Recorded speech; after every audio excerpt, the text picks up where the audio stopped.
Good morning. As we begin our service by lighting the chalice, we remember its origin, a beacon of hope during the very dark days of World War II, a secret symbol used to signal safety, aid, and solidarity. Though born in a time of crisis, the flaming chalice continues to this day to shine as a sign of courage, compassion, and the enduring power of hope. It still offers hope. It still calls us forward. We invite those who are joining us from afar, either through Zoom or live stream, to light a chalice or a candle at home now, as Celia lights the chalice of our free faith here in the sanctuary. May this shared flame connect us across distance in spirit and in purpose.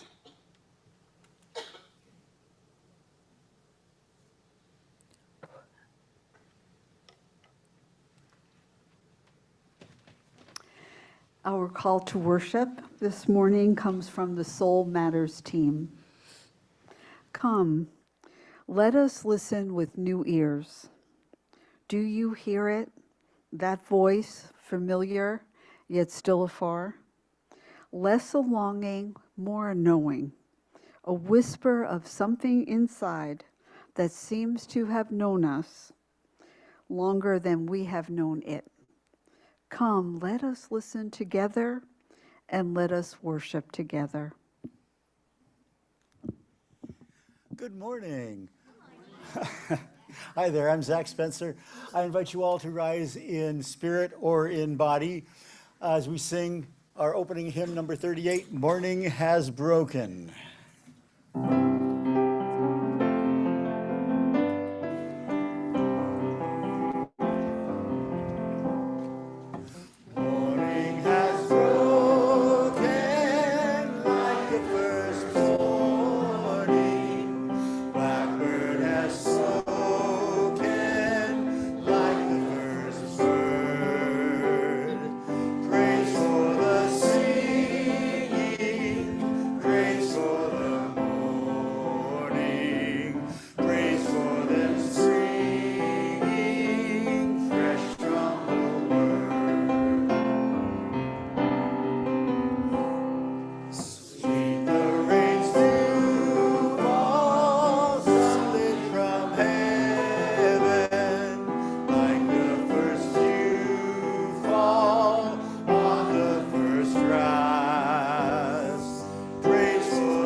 Good morning.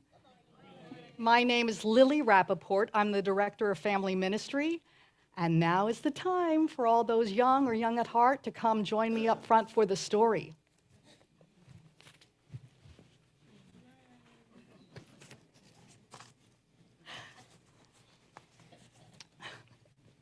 Hello, Reed. Today's story is called Maybe, and it's a story about the endless potential of all of us. It's written by Kobe Yamada. You can watch it on both screens. Illustrated by Gabriella Baruch. Have you ever wondered why you are here? You are the only you there has ever been or ever will be. You have so much to offer. Maybe you will invent something that no one has ever seen before. Maybe you will build things that reach high into the sky. Your life is yours. Try as many things as you can try. See as much as you can see. Wherever you go, take your hopes, pack your dreams, and never forget, it is on journeys that discoveries are made. Maybe you will help others to see the beauty in each day. Or maybe you will lift cheering crowds onto their feet. Do everything with love. But we know that, right? We center everything we do with love. Follow your heart and see where it leads you. Maybe you are here to shine a light into places that have been dark for far too long. Maybe you will speak up for those who can't speak for themselves. Here you go. And maybe you are here to help in ways that only you can. There will be struggles, there will be fears, and it won't always be easy. And at times, it will feel really, really hard. And you might make a mess of things, and you might fall down. You might fail. But you will also get back up, and you will also rise a little stronger and a little taller, because there really is more inside you than you know. And this world needs your gifts, it needs your talents, and your big, big ideas. And what if you are only scratching the surface of what you can do and what you can be? What if you have talents that you haven't discovered yet? There is something powerful, even magical about you. You already have everything it needs to do big things. Maybe you have no idea just how good you really can be. And maybe you don't know how much you matter. But maybe, just maybe, the world has been waiting centuries for someone exactly like you. One thing is for sure, you are here. And because you are here, anything is possible. And that's the beginning of our story.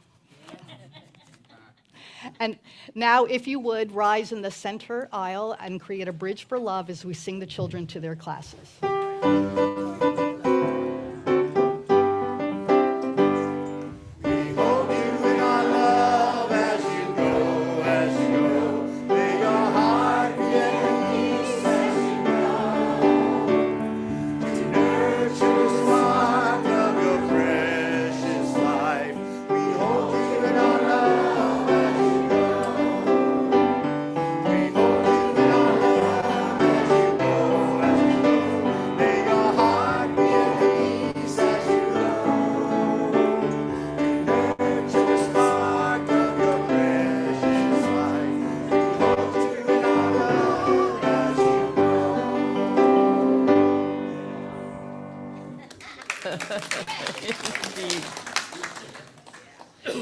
Well, each Sunday, this congregation gives away our collection to an organization in the larger community or to funds to help somebody in our own church.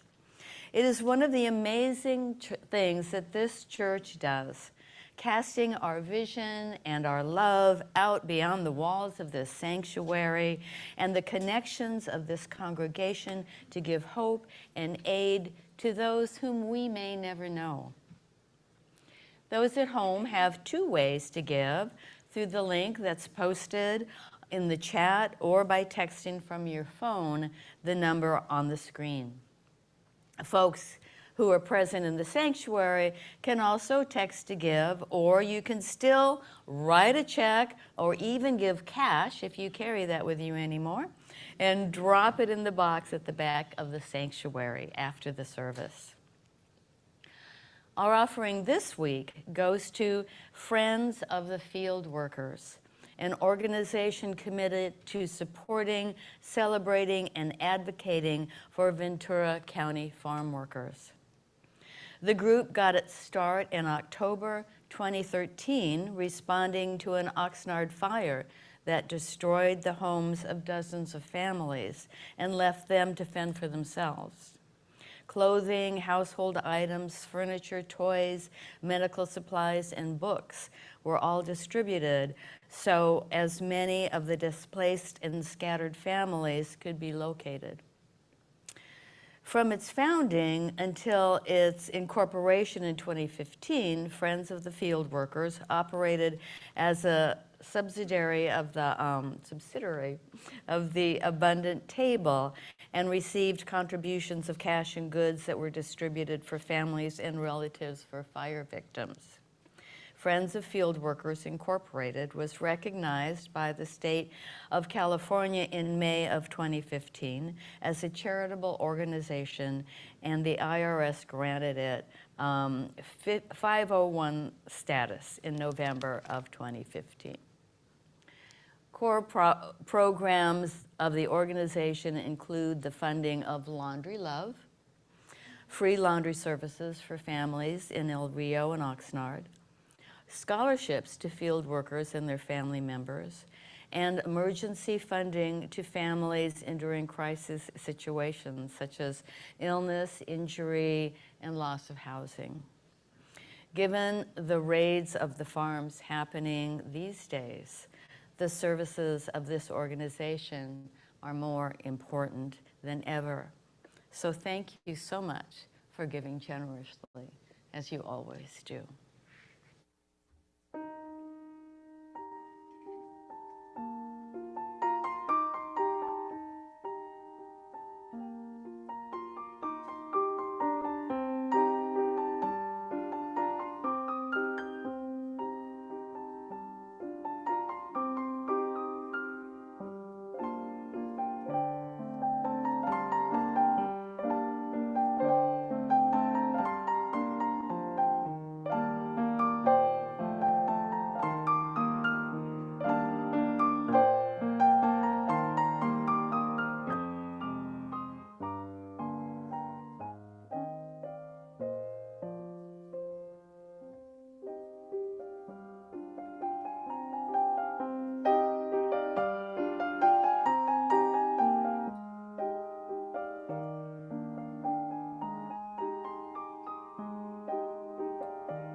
That was lovely, Zach. Thank you. We are grateful for the generosity of this congregation, which helps us weave a tapestry of love that we call community.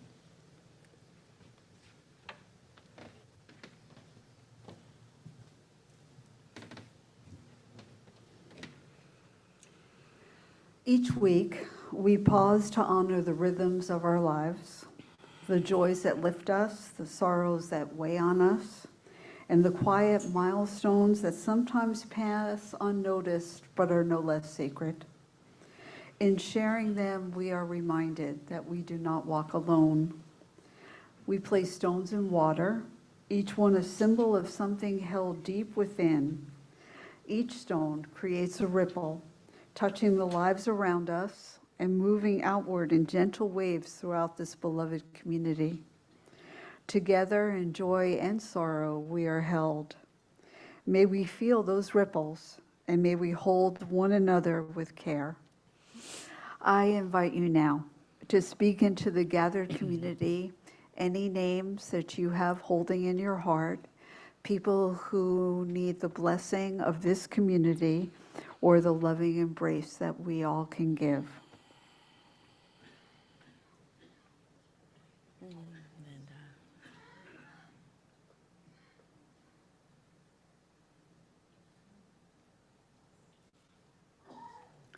Celia will now place one final stone in the water to honor all the unspoken and silent remembrances that are held in our hearts.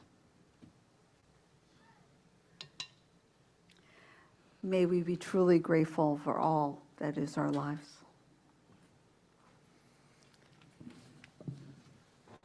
Please remain seated and join each other as we sing Voice Still and Small. We'll be singing through twice.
Why don't we just use this one, Cynthia?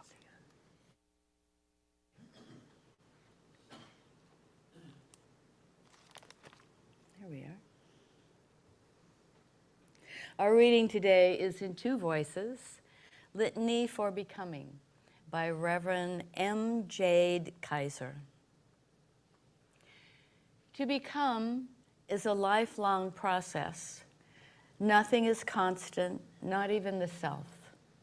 We evolve in the midst of narratives meant only for some and ways of being made narrow by fear and power.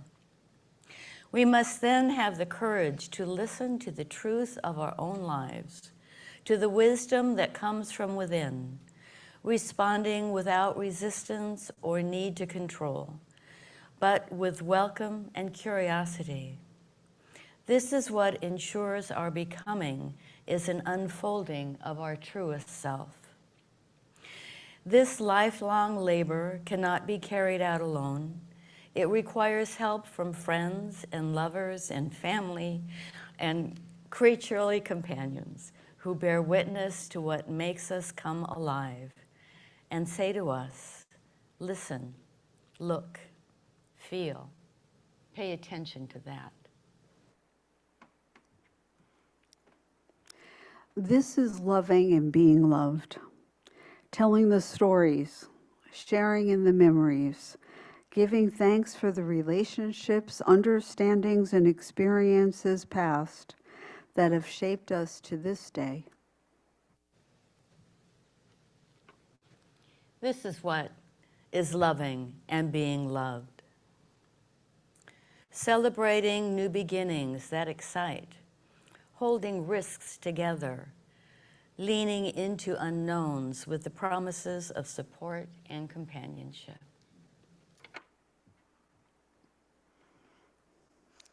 This is loving and being loved.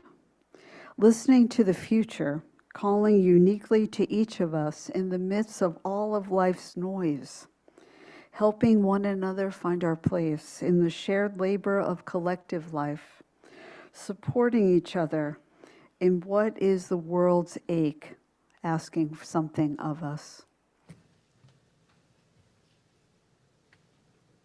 This is loving and being loved. To say for the first time, this is who I am. This is the truth of my body. This is what I know about myself.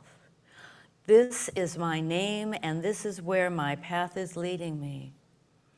And to have it heard, have it received, have it affirmed, and then to say it again and again as we change, excuse me, and as the world changes.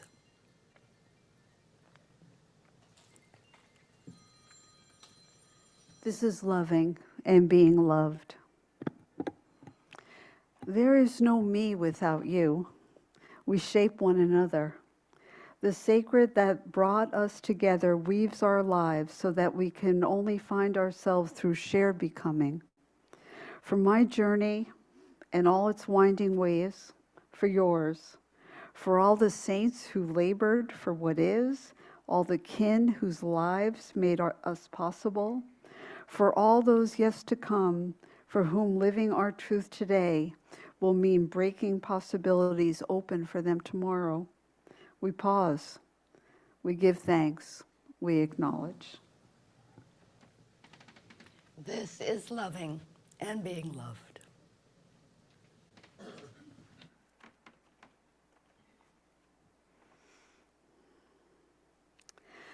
I invite you now into a time of meditation. Sit quietly, feel your feet on the ground, let your body soften. In this shared stillness, listen to your inner voice and the wisdom of your heart. Breathe in peace and breathe out love.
Thank you, Grace. It was lovely. I apologize for my cough. If I cough in the middle of this homily, I certainly do apologize. So I have a confession to make. When I heard that our Reverend Dana was retiring and we did not have an interim minister to guide us from here to there, I went into complete panic and stress mode. Worship's a pretty important part of our church. It's what keeps bringing folks in for a large part. And as the longest standing worship associate, I somehow felt as if on my shoulders was the whole church. It was on my shoulders to keep the church running. So I fretted and I planned and I made lists.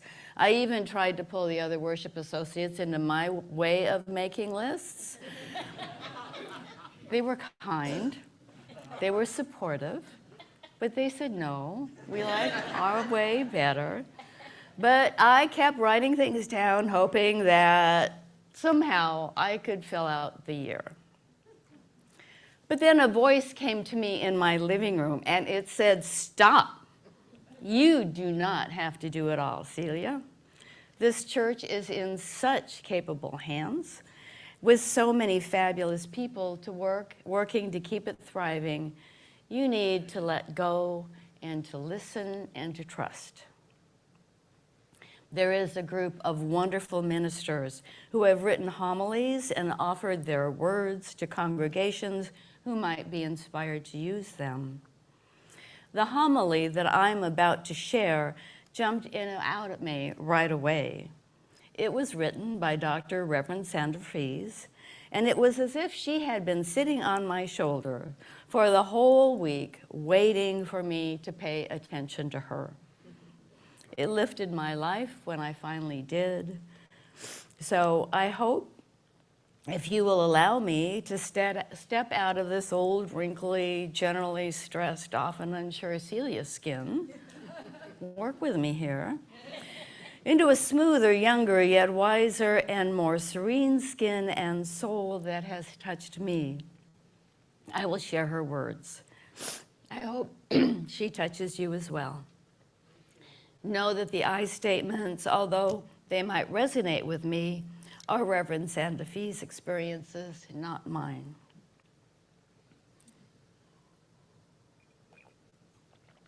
In the words of Dr. Reverend Sandra Fries,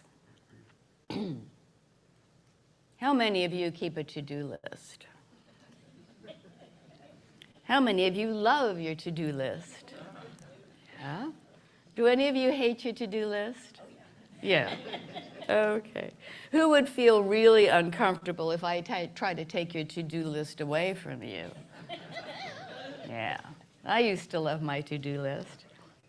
When I was a young professional in the corporate world, I was energized by a sense of accomplishment and productivity. I loved to make long lists of my projects and the many steps and tasks needed for things to happen, to complete them. I prided myself on my to-do and being able to check off things off of the list. Being able to cross items off the list brought me an immense sense of gratification. Through many jobs across many years, I kept lists.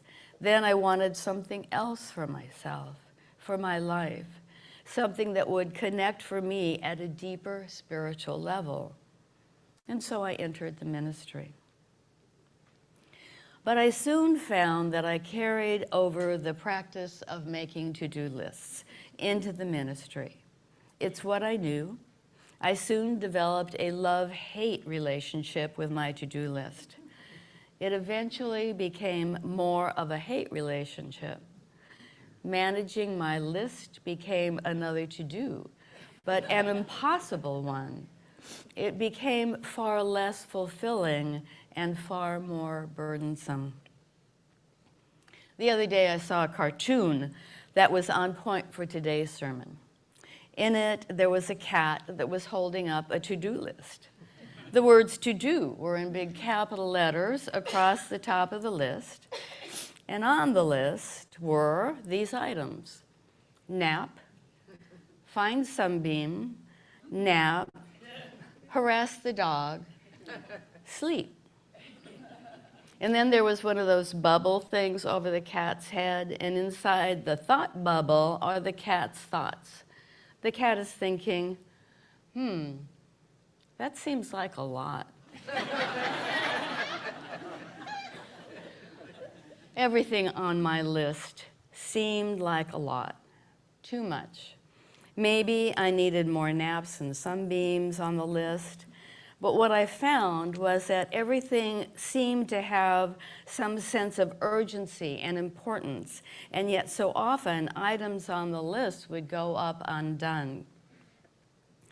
They would be carried over week after week, and then those items would weigh on me because I couldn't get them off of my list. They were always there waiting to be done. I felt as though rather than managing my time, my to-do list was managing me. Cats are great wisdom teachers. They seem to know how to listen to what life is calling to them, whether it's a nap or playing or playtime or a sunbeam. No one knows better than a cat that even a long list of fun things can become a lot. Now, I'm really not suggesting that anyone give up their to-do lists. There are times in our lives when we need to get things done. And in our work lives and in our home lives, there are tasks that do need to get done. We know this. If the church's roof is leaking, we need to get that fixed. Laundry needs to get done. Grocery shopping will need to get done. You'll need to have time to fill the gas tank.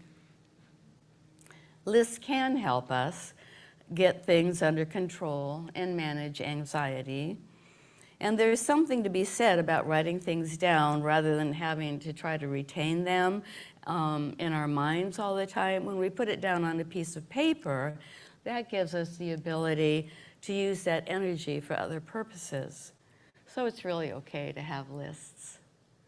The problem is that we treat our lives as though they are a to-do list. We act as though our life is a checklist, or as is often said, we move through life not as a we move through life as if it's a destination rather than the journey. So I wonder, are we treating our lives as a task on a to-do list, on a checklist? How well are you doing at living a life of intention? How well are you listening to that still small voice, that voice inside of you, the voice of the divine? As Parker Palmer says, before you tell your life what you intend to do with it, listen for what it intends to do with you. Before you tell your life what truths and values you have decided to live up to, let your life tell you what truths and values you embody, what you represent.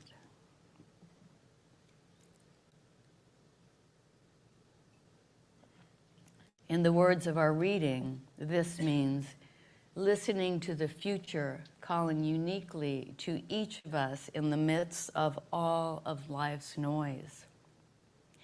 Helping one another find our place in the shared labor of collective life.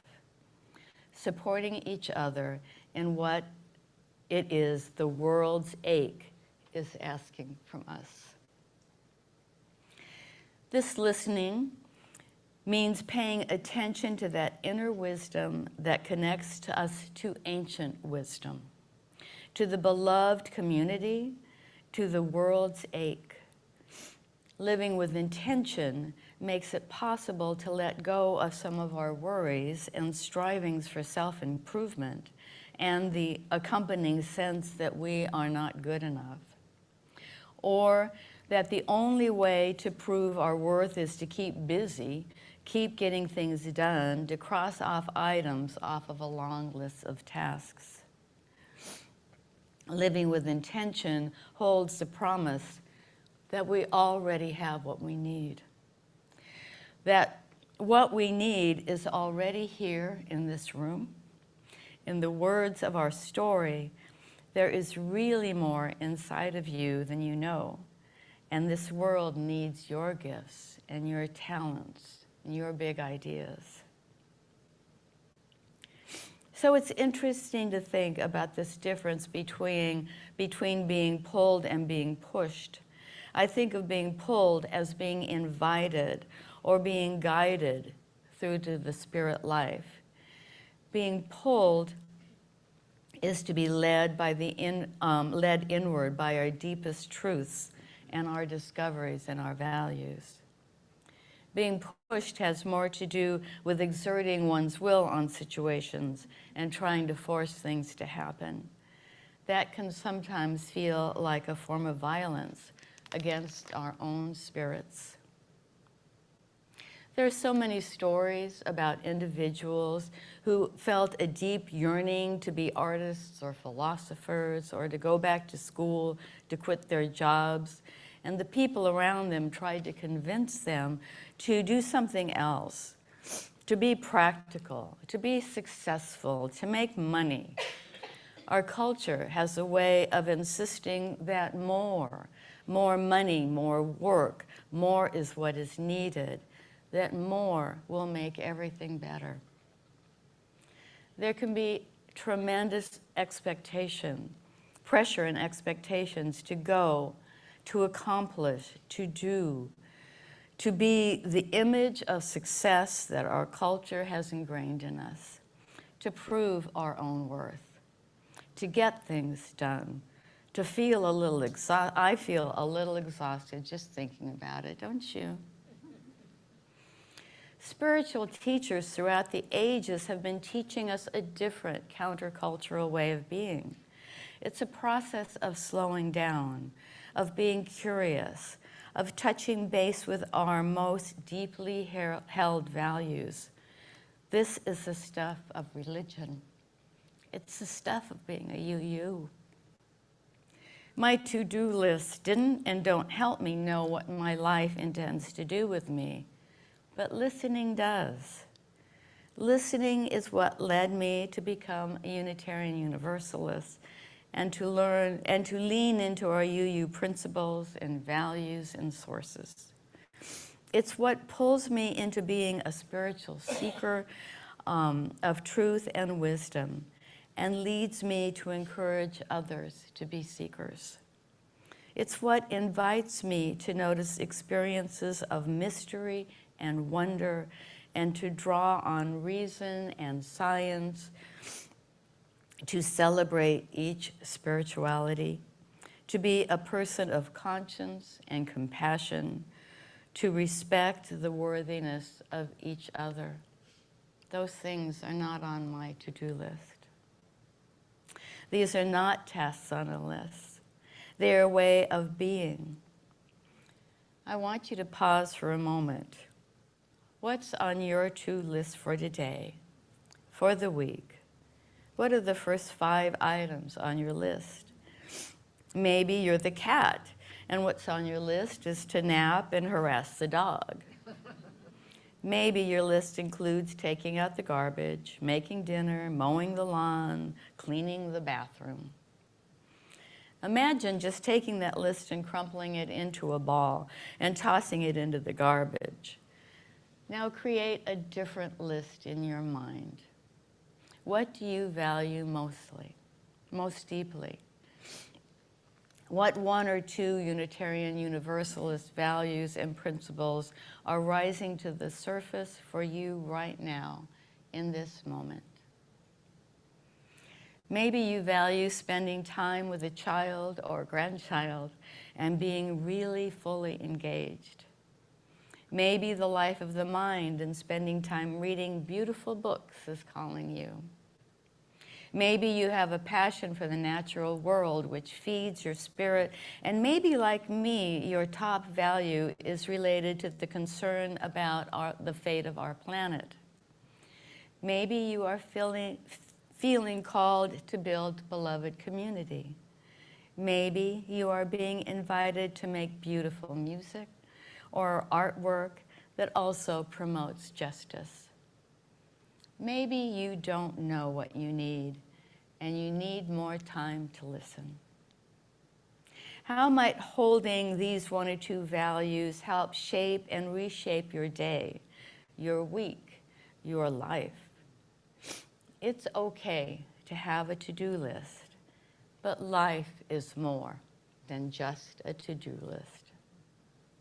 So I want to leave you these words with Mary Ann Radmaster's wisdom about living with intention.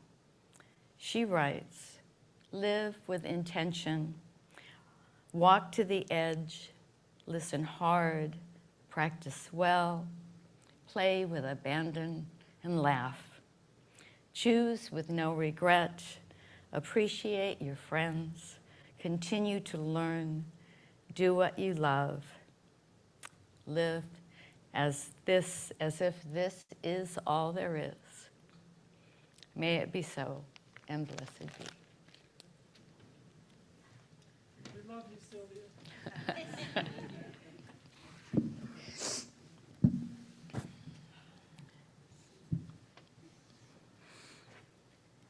Well, I invite you all to rise in body or in spirit as we sing our closing hymn, which is number 298, Wake Now My Senses. Just another thing for our to-do list for the day. You'll be glad to know that the lyricist kept this down to no more than 5 verses.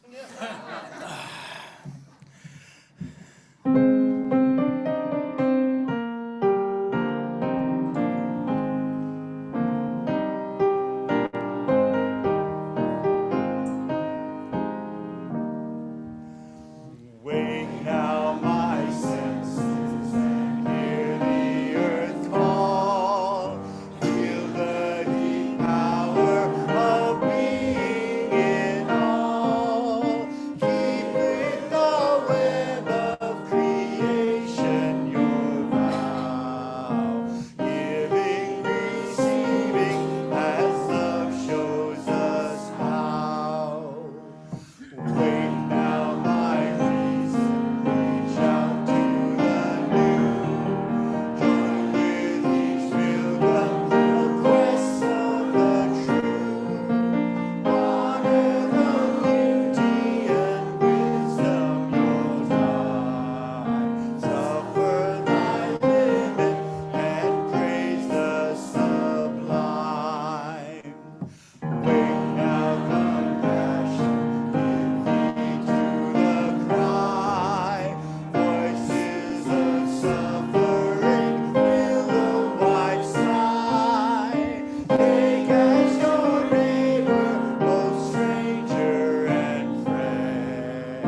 please join me in reading the words on the screen as we prepare to extinguish our chalice. We extinguish this flame, but not the light of truth, the warmth of community, or the fire of commitment, those we carry into our lives until we are together again.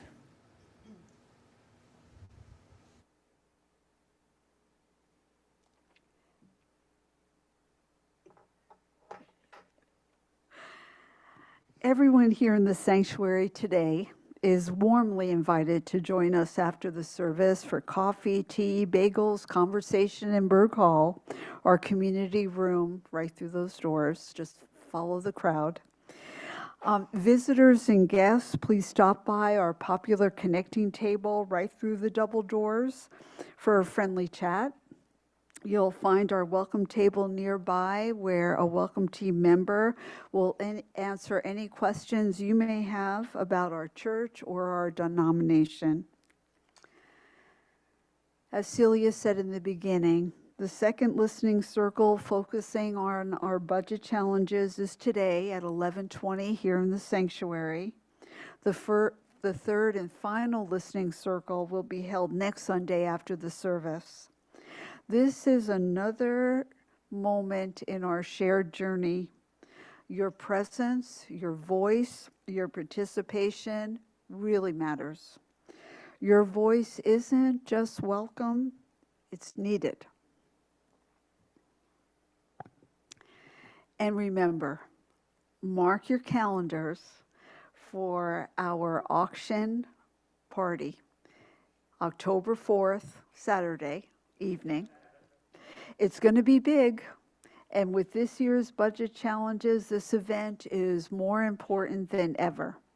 Seriously, put it in your phones, on your calendar, put it on your hand, tattoo it on your head if you need to, but just don't forget to show up Saturday evening, October 4th. We need all hands on deck. Let's make this year's auction the biggest success we've ever had.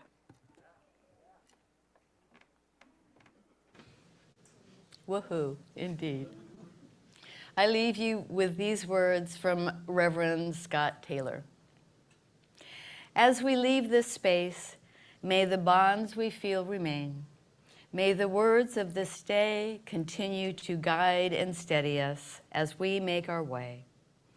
May the silence that we held for each other keep us tethered to that place of calm, to that opening in our hearts that allows the grace of the world to continually flow and speak. Go forth in peace, go forth in love. May it be so.